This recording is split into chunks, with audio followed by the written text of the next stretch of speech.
Assalamualaikum, good morning or good afternoon everyone. So today we're gonna do the demonstration on the intravenous therapy. So first thing, before we will go to the patient, we need to gather our equipments and materials that we need for this procedure. So we'll gather our things. So we need a hand sanitizer. Next is we need our clean gloves. Okay, next is we need our tourniquet to facilitate the viewing of the veins of the patient. Next is we need to have our cotton swab or alcohol swab to disinfect the site. Next is we need the preferred size of cannula that is depend on the type of fluids that you're gonna give to the patient. And after that, we do need a gauze to wipe if there will be an excess blood in the site. Then the last one is the tape. So in this one, you can prepare the tape ahead of time to maximize the time that you will consume during the procedure. So you need 3 tapes if you don't have the IV dressing in the hospital. Okay, just a simple tape. Aside from that, you will need your IV fluids and the IV tubings. So these are the things that you need, but before you go to your patient, you need to check the IV fluids for. You have 4 things, right? The name of the IV fluids, the expiry date of the IV fluids, the color, and the clarity. So these are the 4 points you need to check for the IV fluids. Then the next is you need to check your tubings if it is working or not, and you will also check the expiry date and everything. So you will go now to your patient.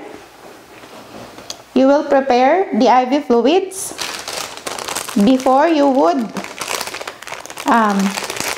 explain the material, the procedure to the patient. Open this one. Okay, as you can see, all are closed. So this is the tubing, this is the spike, drip chamber, the tubing, regulator, and the connecting hub. Okay, so we will open the top portion of the bottle. Make sure that you will not touch anything on the center. So you will open the spike, okay, and spike it to the bottle. Okay. Now be sure if you will connect it to the IV bottle, the regulator should be closed so that we can prevent the bubbles from coming up. So invert it upside down. Put a halfway of the fluids on the drip chamber. Then hang it on the IV stand.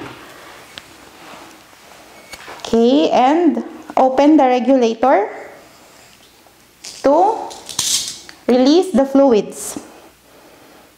Okay, make sure that there is no bubbles. If there is bubbles, you can see a small amount of bubbles. Either you can tap it or you can flush it out. Okay, now you will still not remove the cover of the IV tubing. It's time for you to go to your patient and identify the patient. How? Of course, you will do your greetings. Assalamualaikum. Introduce yourself. I am Nurse Nurisa.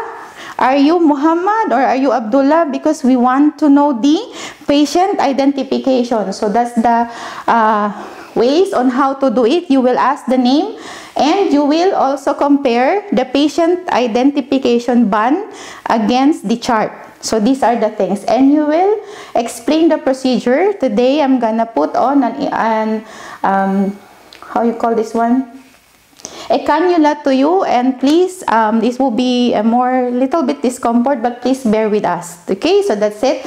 Now you have already explained. You will now do your hand rub. Okay, hand rub. After that, you would wear your gloves.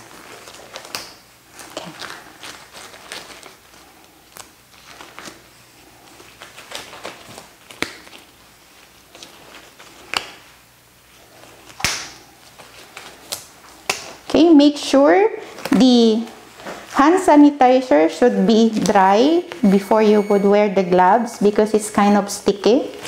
So you have wear your gloves. It's time for you to assess the vein or assess the site.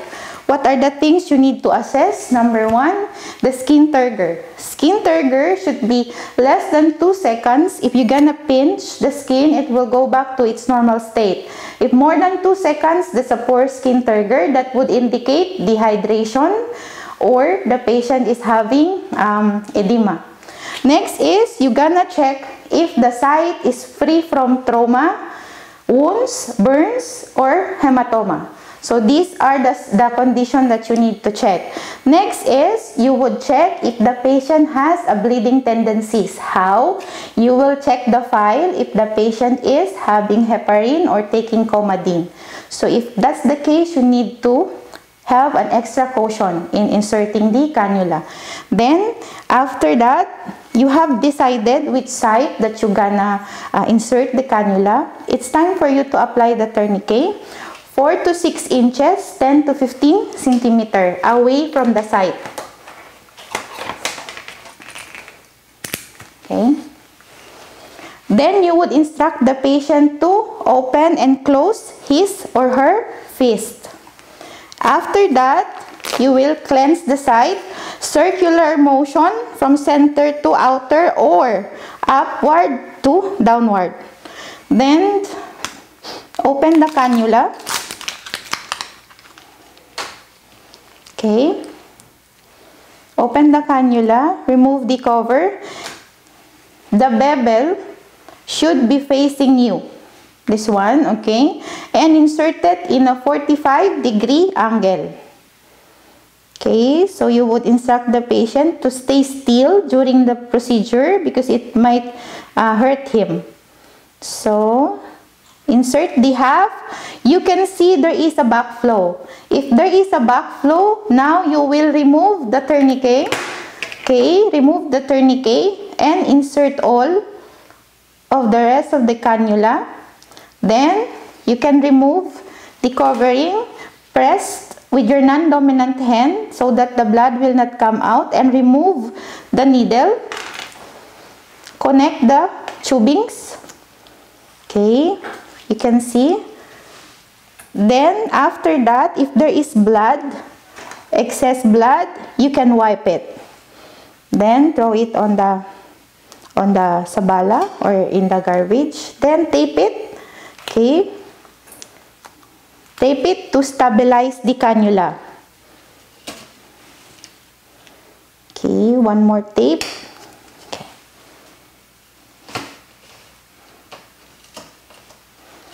The last one would be underneath to stabilize more of it. Okay, so that's it. And then throw this one with the sharps. Open the tubing and regulate it according to the desired rate on the doctor's order. Remove all the things. Put the patient in a comfortable position.